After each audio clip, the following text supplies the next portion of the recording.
Hello, and welcome to my official review of No Man's Sky.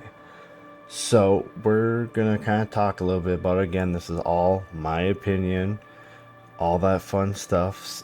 So, if you don't like my opinion, that's fine. Don't have to even take into account. Just skip the video. And, no harm, no foul. But let's get right into it.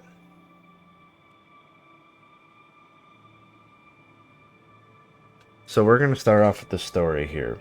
And I gave it a 7. Some of the pros I saw was it was a great storyline, very unique story, and kind of background. Like you're in a simulation, you don't really find out till like halfway through, and it's just kind of wild. So if you want to kind of see the full story, go watch my playthrough. And had some really good and unique characters, which was nice. But there was no voice dialogue, which always is kind of a bother, but also I get it because I think this was put out in 2014, if I remember correctly.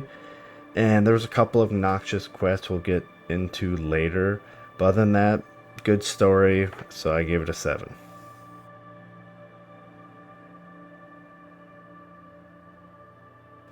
The world, open worldness, it was an 8. It was awesome. You can go anywhere, any planet. You can land just about anywhere you really truly want. Fly around. It does take a little too long. That's why it only got an 8. Maybe a little. I don't want to say too massive because it's meant to be just space, which is infinite. But for a gameplay wise, you don't want to sit there and spend minutes upon minutes traveling place to place.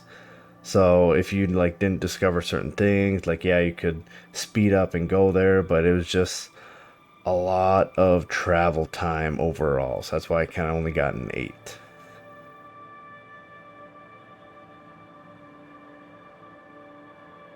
Visuals, I gave a 7. It was a great looking game, unique world, unique environments.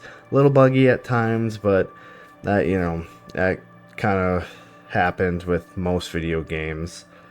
And with it being a open semi MMO Destiny style, I get it.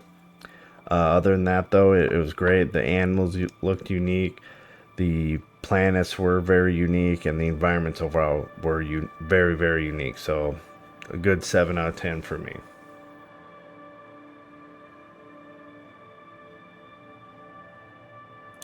The UI is definitely an 8. It's great, easy to use, looks very clean and neat, very easy to understand. Able to figure out, read, access, and all that stuff. It is a little clunky at sometimes. And maybe that's just my fault with the keybinds. Maybe it's just switch the keybinds sometimes, but did feel a little clunky, but overall, very neat and easy UI. So, good 8 out of 10 for me.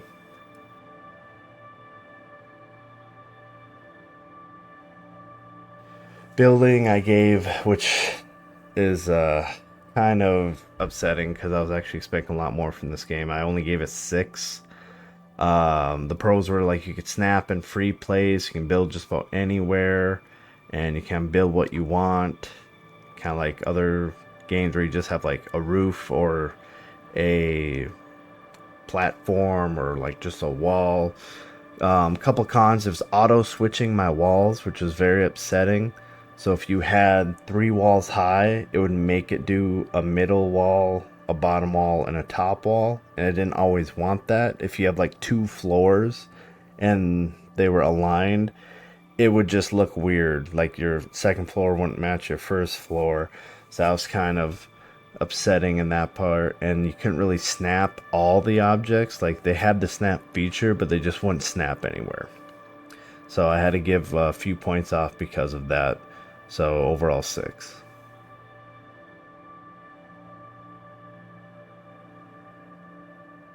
Crafting I gave a 7. Easy crafting recipes.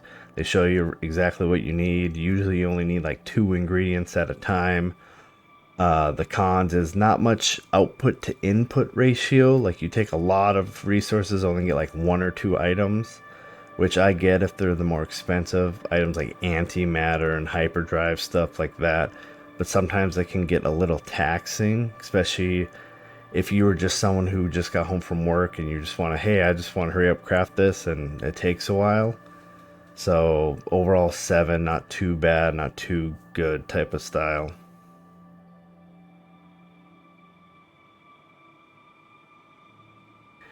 Now on to the worst part about this game is the grinding.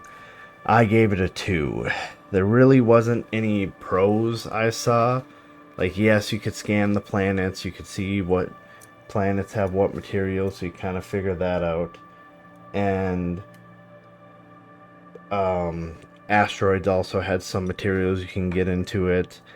But the materials are so spread apart that you were walking for like a couple minutes at a time just get from material to material, and then half time you wouldn't get enough, and then you have to land take off, and if it's too far away you gotta go in the atmosphere, come back out, pulse drive, all that stuff.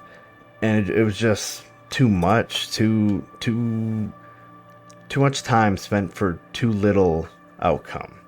Like if I were to come home from work and hey, I just want to grind out and get some resources, and I only got like a couple hours for, got to make dinner, got to, take care of kids, go to bed, that sort of stuff.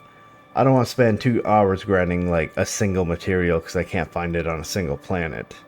And you need to go planet to planet constantly, so either you have to build these little bases over and over and over again, or you just kind of hyperdrive over there or go to station, and it was just a mess. I did not enjoy it. I did complain a lot through the playthrough about it, but yeah, I didn't really get into the automated not crafting, but the automated resource gatherers because they were kind of higher tier, and then I was kind of just already sick of the game at the time, so maybe that would help.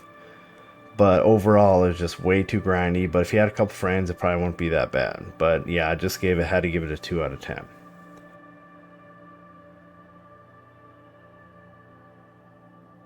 Character, I gave an 8. You were able to customize your character. You were also able to re-customize at any point.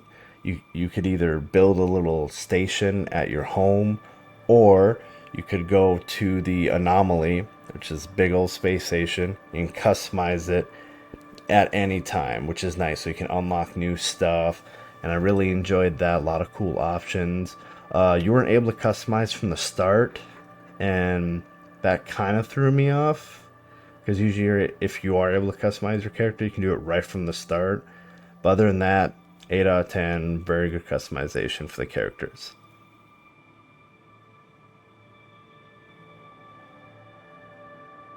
Alright, let's get on to the enemies. I had to give it a 6 because, well, let's get to the pros. Cool design. You can kind of hide from them, kind of like tunnel and hide. It is kind of annoying. But the cons being, they are very annoying. They pop up out of nowhere, which I get.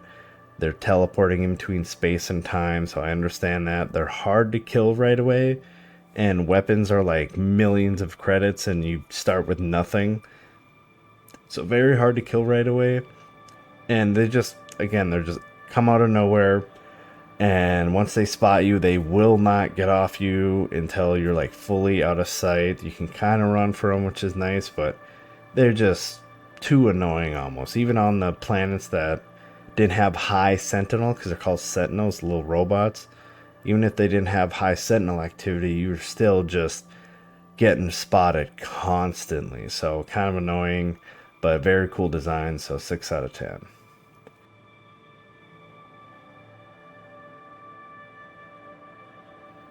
Difficulty overall, 6 out of 10. Again, you don't need food or water. You can eat to help replenish or give you a little boost, which is nice. Easy-ish exploring, scan objects, scan the world, but it kind of just fell off because overall the difficulty feels very random at times. Like, oh, this one thing, oh, you just need copper for this one thing. Then you go to this portal thing, you need every single piece of material. It's like, why, what? Or in, at least I didn't see any warning.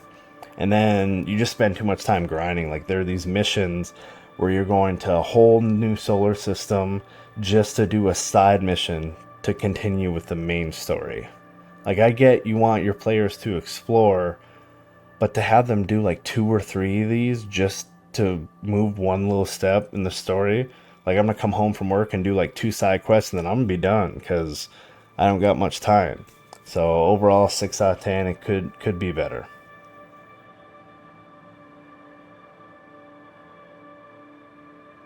So total overall, I'd have to give it a 65 out of 100 or a 6.5 out of 10.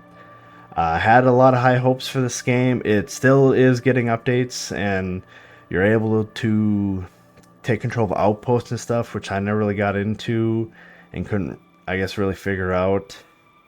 But yeah, it's just overall 6.5. Just way too grindy is where it all kind of fell off. If it wasn't as grindy, it probably would have been the highest scoring out of all of them.